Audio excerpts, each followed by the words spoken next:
Welcome, everybody, to Coffee with a Codex. My name is Dot Porter, and I am a curator in the Schoenberg Institute for Manuscript Studies, the University of Pennsylvania.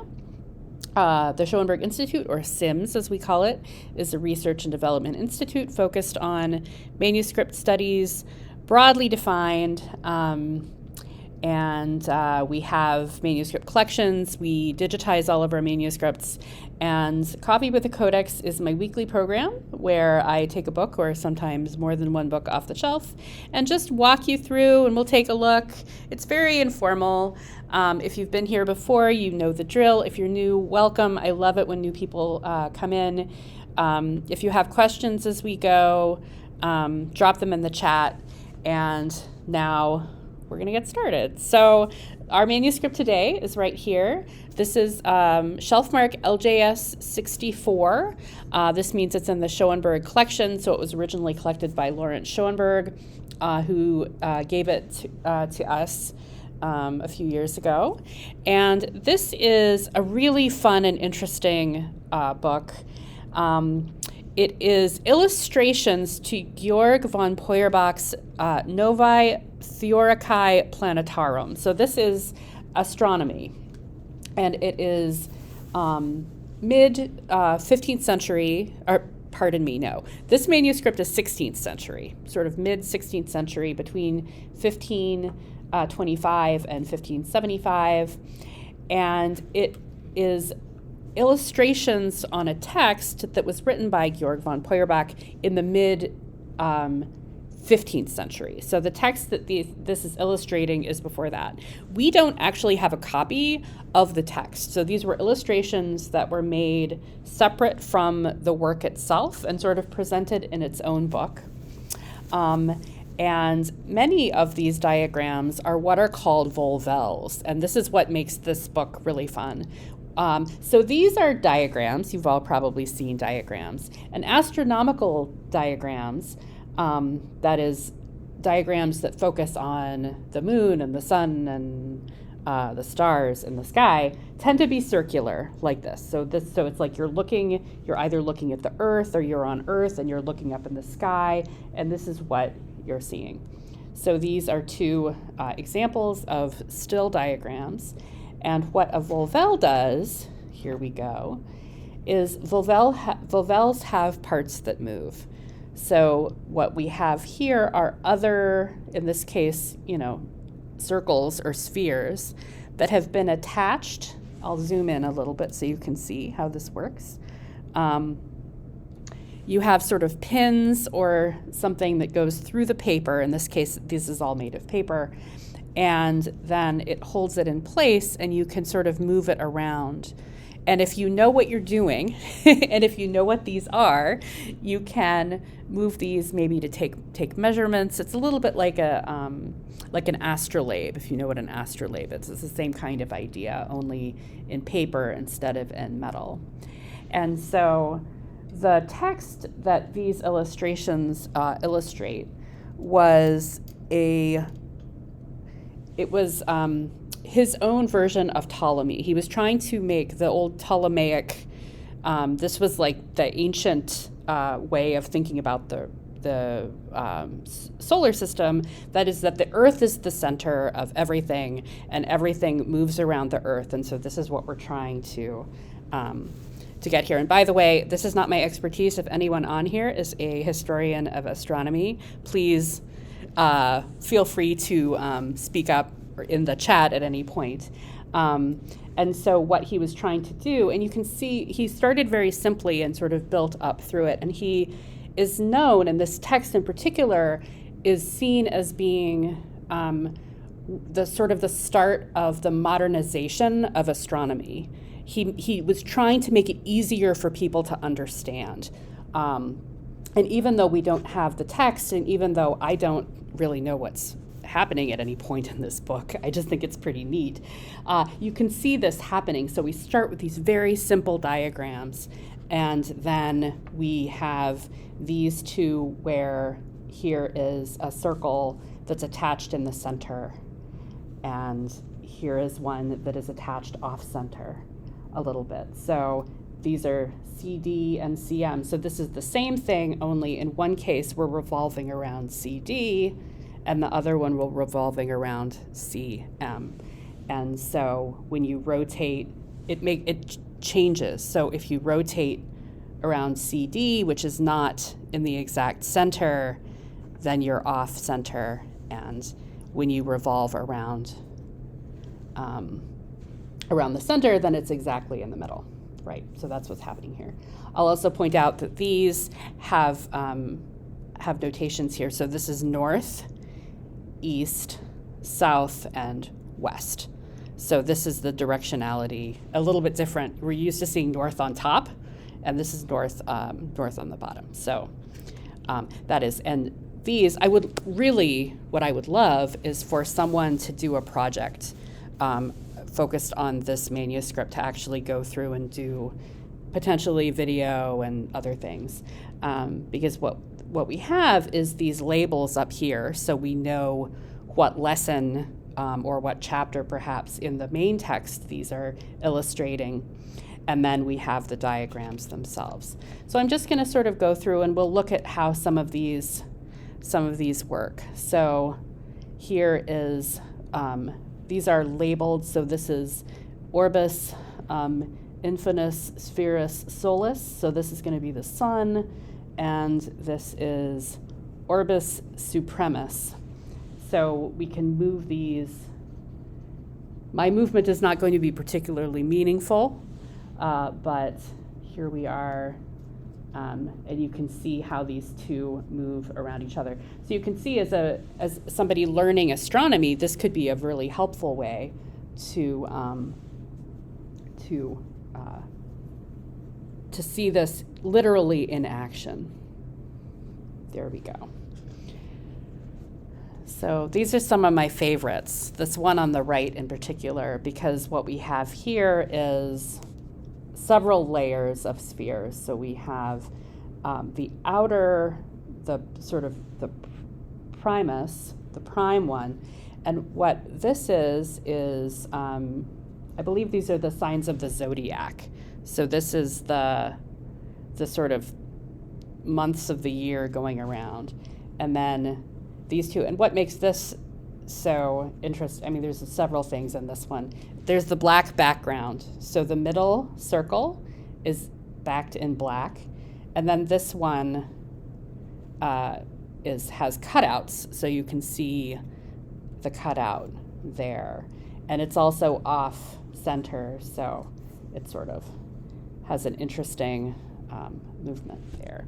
And this one also has three layers there, although it's sort of less striking because it doesn't have the black background. And then not all of them are Volvelles, so we also have sort of regular flat diagrams here. And these again, we're seeing, I think this is looking up at the sky, so we have Capricorn here, and here's the, I know very little, let's see, Cancer, the equator, and all of this sort of things. Brand says that would make a great GIF. So we actually have GIFs. I should share these. We have GIFs of a lot of these that a student who worked with me one summer made for me, and I never really showed them very much because, like me, the student didn't really understand what these are for, and so the movement of the GIFs looks really cool, but there's no connection between the movement and what it's actually trying to say. So these are all meaningful, in a way that I don't really understand. But I appreciate how well they're done. Like here, you can see the lines, I think, are drawn to sort of show where a sphere is at different points. And so you can move it to sort of overlay different things. And I don't know, it's just really neatly done. This one in particular, because again, there's a cutout, so you can see what's underneath there. And, as a librarian, as a curator, these are really neat, but I wish I sort of understood them a little bit more. Let's see. Claire says, book artist Stephanie Wolf teaches excellent Volvelles classes on Zoom. I think there's probably a lot of, they can be really complicated, as informational assistants. I think that you can get many, many layers and cutouts, and there's a lot that you can show with them. And it's a great example of, people in this case, the 17th century, who didn't have, they didn't have computers in the way that we think of them. They had paper and pens and charts, and they could look at the sky, and so they were sort of using what they had to sort of show potentially very complicated, very complicated ideas, and getting them across in ways that made sense when all you have is like paper and two colors of ink. I am constantly in sort of awe of how much information, and how well they were able to get them across. Even though, thinking about it, the whole concept was wrong, right? Because the Earth is not the center of the solar system, and so there are like basic things that are like factually incorrect, and yet they were still able to come up with all of these great theories and explanations for how the universe worked and the Earth's place in it. Here's another one. This one has, so not all of these move. I think that maybe this was supposed to move at some point, this little one, but it doesn't move. If we get a little bit further on, there are some that have string.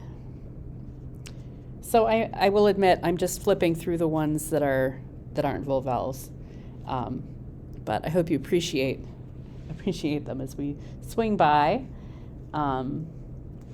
Here, I think this one, does this one? Yeah, so this one moves here.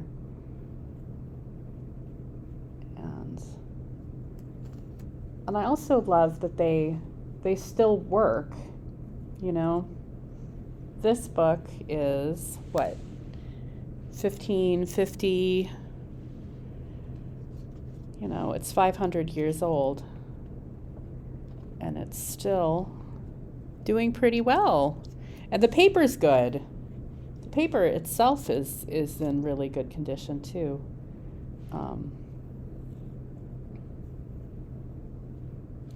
Let's see. Here we go. Theoretical, let's see, I think this is the orbit. Oh, can you see that? The orbit of Mercury. So this is the orbit of Mercury, as seen by, on the Earth. So that's one that I get. And here's another complicated one with 2 layers of cutouts on this side. And if anyone on here is or knows anyone who is a historian of astronomy and would be interested in doing a project on this book, I think that would be very cool. There we go. Let's see, I want to find the string one, and then we'll take a look. Here's a nice big one. And then we'll take a look at the other book, which does not have any Volvelles, but I have out for a different reason. Uh-oh, what's happening here?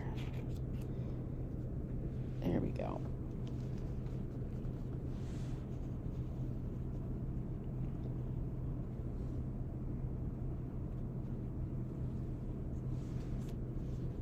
This is another one about Mercury. There have been a few about Mercury. I don't know what it is about Mercury that is so interesting for Peurbach. All right, Samuel Smith says, I'm not an expert, but the Ptolemaic system used epicycles, circles, and circles to explain why the movement of the planets and the sun was seemingly erratic. That makes a lot of sense. I've wondered about that because it would seem to be really erratic because you have them, they're moving back and forth across the sky. And I think that I was reading a little bit before, and that was one of the things that Peurbach worked to simplify a little bit in his explanations, was this circles and circles here. So I'm going to zoom out. So this one is a little bit different from what we've seen before. So this is attached. We have the two circles here that move, and this is attached here and here, and then we can move this around like this. And I think that what we're going to do is see different things coming up in this little opening. See, so as we move it, different things especially coming in. Let's see. Oh, Sam continues, Mercury especially sometimes appeared to be moving backward, the retrograde motion, which might explain actually why there are several different pages on, you know what, this is making me nervous, so I'm going to stop moving it. But imagine this moving. We could make a GIF of that moving around like this. That makes sense. And I think still at this time, and what maybe one of the reasons, maybe not explicitly in this, but the whole idea of we still say today, like Mercury, things are really wacky because Mercury is in retrograde. And this idea, this sort of astrological connection, was something that people in the Middle Ages took really seriously. They thought of astronomy and the movement of the stars. You know, they used it to, doctors would do star charts to help diagnose illness and things like this. And I think that might also be part of why, I don't know, but like part of why the astronomers were spending so much time on examining that, because there was this sort of holistic connection there. Maybe not by the 17th century. I'm not sure exactly when that started to change. Here's more string. And again, I'm getting nervous. I don't want to pull the string too hard, but we can see that moving there. And this one, sadly, appears to be no more. There's a string sort of hanging out there, and so I'm not going to worry about that too much. But that said, this is pretty good. Here's another one with a string that, again, I'm not going to move there. Excuse me. I'm still getting over the flu a little bit, just a little cough, but I'm mostly all right. So that's that. So we've reached the end of Peurbach and his diagrams with all these fantastic Volvelles. And so I want to take a quick look at the other book that I pulled out, which is shelf marked LJS 42.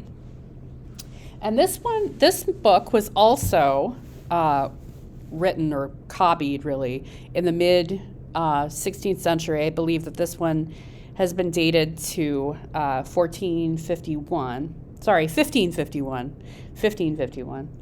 And it's actually two texts together, but they were both copied by the same scribe.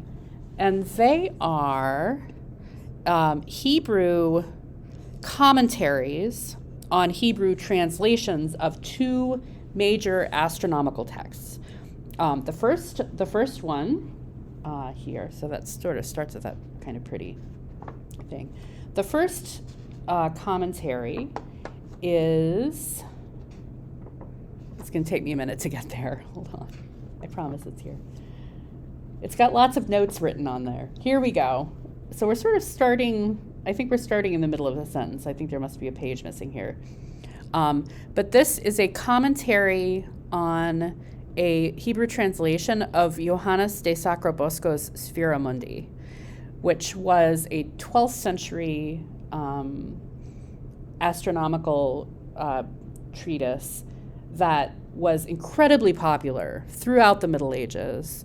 and beyond. And here it is being represented in this book.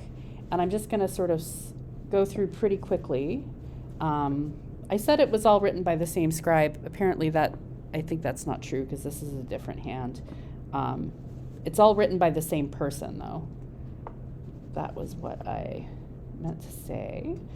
And then the second text that's here, so the first text is this commentary on Sacrobosco, and then the second one is a commentary on, if we want to guess, Georg von Peurbach's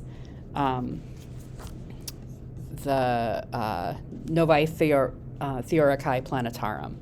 So we have a 12th century, a commentary on a 12th century astronomical manuscript, or a text, and then the commentary on this 15th century, so much more recent text. And there are no Volvelles, but there are some diagrams in this commentary. So it's not a translation, it's the commentary on the translation.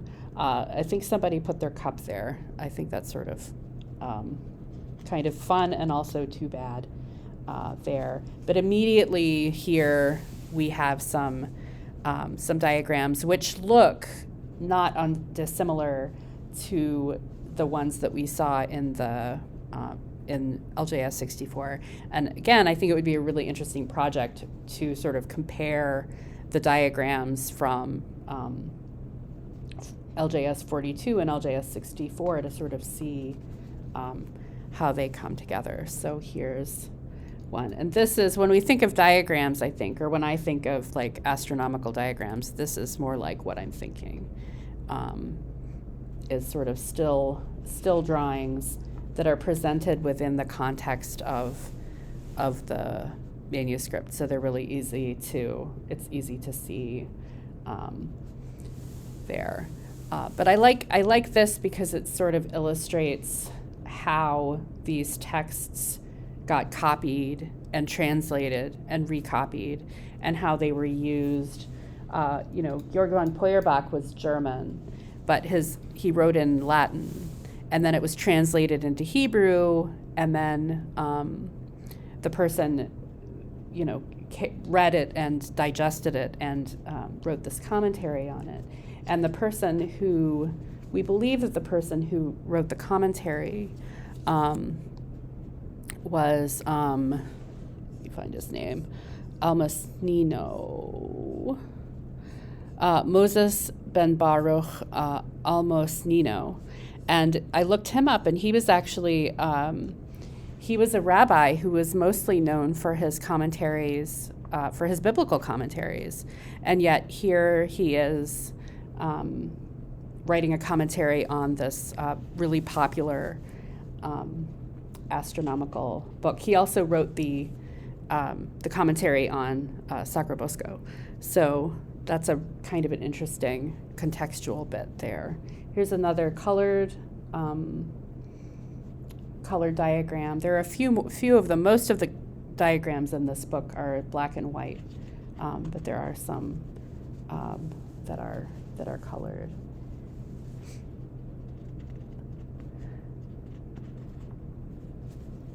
So there are a lot here.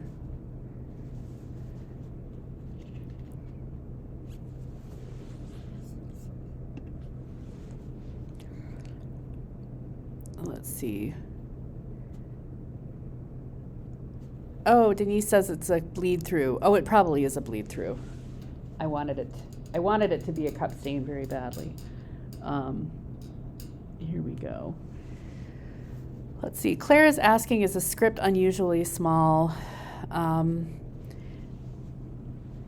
Yeah, I think it looks small because I was zoomed out. When I'm looking here, I don't think it would be hard to read. I've definitely seen scripts that were a lot smaller than that. But when you zoom in, especially the sort of heading one. All right, so let's see if there's bleed through. So here's this, and let's see if there's yeah, that's what it is. I just like the idea of somebody putting a cup on this while they're reading it, because they don't let me do that. But that's all right. Here's a nice Here's a nice diagram showing a lot of these overlapping. I'm guessing that this is like Earth, and then the moon, and then the sun, and this is an eclipse. This looks like an eclipse diagram. And this one also is eclipse-ish. But don't quote me, because I don't know. I'm not an expert. I just like looking at these, especially the diagrams. I think it's just such an interesting way to see how people hundreds of years ago thought about the world around them and how they conceived of it.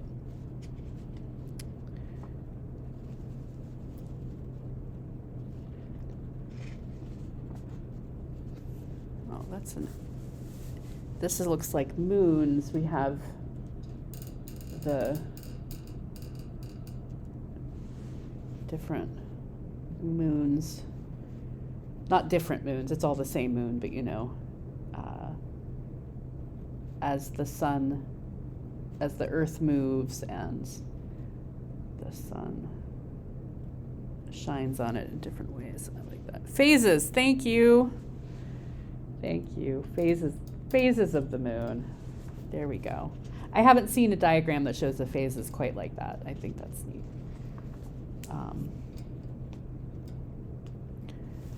Let's see. Mathilde, if lamp black was collected from an oil lamp, it could be a little oil and diffused that way through the paper. It could. Yeah, there's definitely something going through. And it's not all of the pigment that's showing through. It's just the sort of dark,